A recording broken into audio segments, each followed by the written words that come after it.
I want you to freeze time for a second and picture this exact moment. The battlefield is silent. The dust has settled. Portals are gone. Thanos is defeated, and the greatest war in Marvel history has finally ended. We are emotionally drained, relieved, and ready for closure. And then something strange happens. Steve Rogers steps into the quantum platform, ready to return the Infinity Stones, and we expect him to come back in 5 seconds. But he doesn't. The countdown hits 0. Panic spreads. And suddenly, on a quiet bench near the lake, an old man is sitting there, smiling softly. That single image shattered the internet. Today, I want to break down why Captain America did not return through the time machine, how he aged naturally, and why this ending is not a plot hole, but one of the most mathematically precise and emotionally grounded decisions Marvel ever made. This theory isn't built on feelings or vague multiverse excuses. It is built on rules the movie itself established. And once you see it, Endgame's ending changes forever. When Avengers Endgame released, I remember walking out of the theater emotionally overwhelmed but deeply confused. People cried. People clapped. But everyone asked the same question on the way home. Why didn't Captain America come back? The movie clearly shows a machine, a countdown, and a planned return point.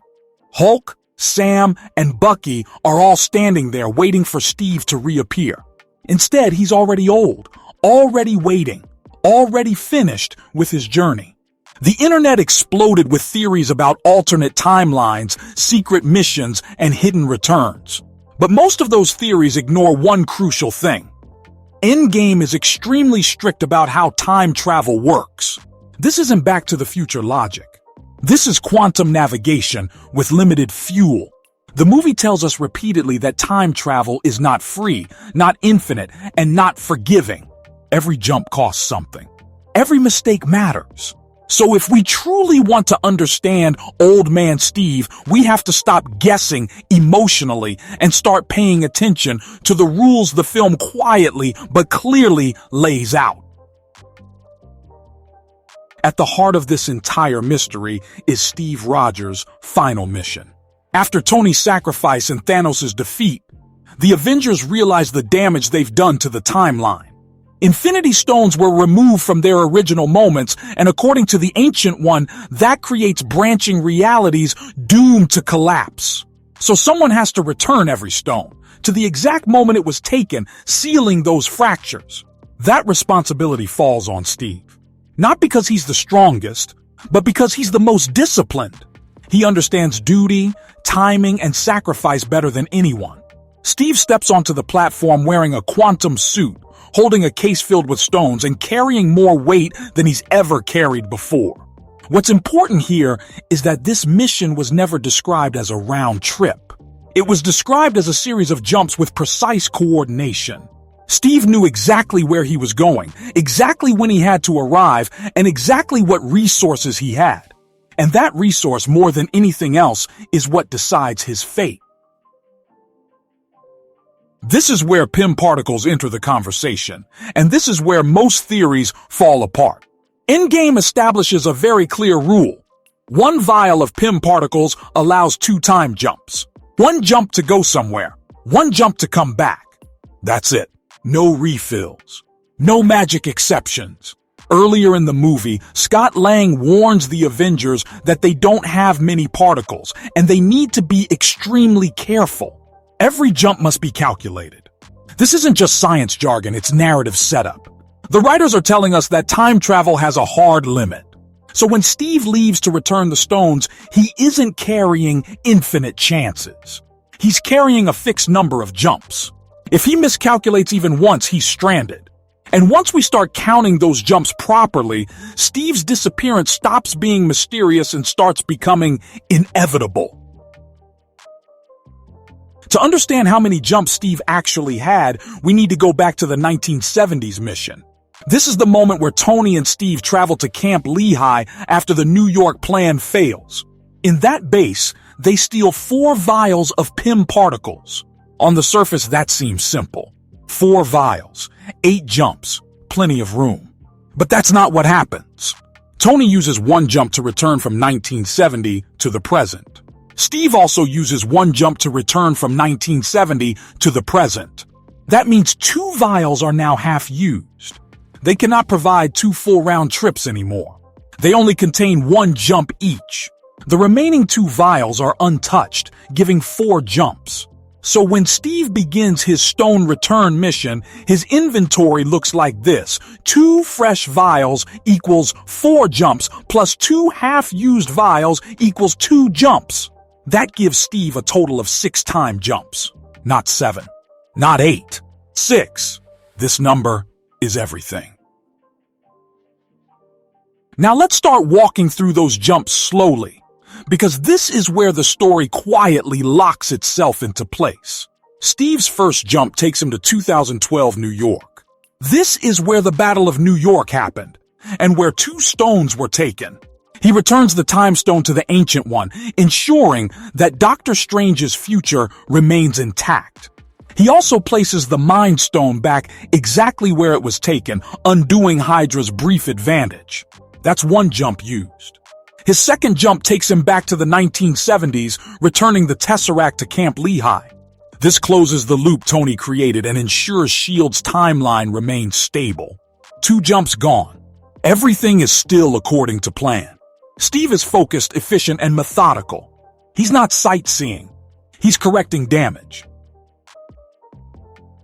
The third jump brings Steve to Morag, moments before Peter Quill would have found the Power Stone. Steve returns it to its containment, restoring that timeline's natural flow. The fourth jump takes him to Asgard. This is one of the most delicate corrections. He returns the Reality Stone to Jane Foster's body, reversing Thor and Rocket's interference, and he places Mjolnir back where it belongs. This is crucial, because it confirms that Steve is not abusing his power or changing history for personal gain. He's being precise. He's being responsible. At this point, 4 jumps are used. 2 remain. The 5th jump takes him to Vormir, the most haunting location of all. The Soul Stone is returned, and Steve likely confronts Red Skull, a moment the film never shows but heavily implies. That leaves 1 jump. Just 1. And this is where everything changes. Steve Rogers now stands at the most important crossroads of his life. With 1 jump left, he has 2 options. He can return to the platform in the in-game present, appearing exactly where Hulk expects him to. Or he can go somewhere else. Somewhere personal. Somewhere he's dreamed about since the 1940s. Peggy Carter. Steve knows the math. He knows he has no particles left after this. He knows that if he chooses Peggy, there is no coming back through the machine. This isn't an accident. This is a conscious choice. For the first time in his life, Steve chooses himself. He chooses the life he was always denied. He makes the final jump, not as Captain America, but as Steve Rogers, a man who finally allows himself to live instead of fight. And with that choice, he disappears from the platform forever. When Steve uses that final jump, the story doesn't end. It actually slows down. This is the part most people rush past, but I think this is where Endgame becomes something far deeper than a superhero movie. Steve doesn't jump to another battlefield or another crisis. He jumps into a quiet life. He arrives in a timeline where Peggy Carter is alive, where the war is over for him, and where no one is waiting for Captain America to save the day. This is crucial, because Steve does not create chaos here. He doesn't interfere with major events. He doesn't expose Hydra, stop assassinations, or rewrite history in flashy ways. The movie subtly implies that Steve lives under the radar. He finally becomes what he never got to be, a normal man. He marries Peggy, grows old with her, and experiences decades of life that the war stole from him. This isn't cowardice. This is closure. Steve understands that the timeline will correct itself without his interference, and he chooses peace over control. And most importantly, he accepts that there is no return ticket. Now here's the key point that connects everything. Steve does not return to the in-game present through the quantum machine because he physically cannot. There are no PIM particles left, no fuel, no jumps. The machine isn't a door you can walk through. It's a GPS-guided launcher. Hulk even says earlier that time travel requires precise coordinates and energy. Without particles, there is no way to activate it. So Steve's return is not a time jump at all.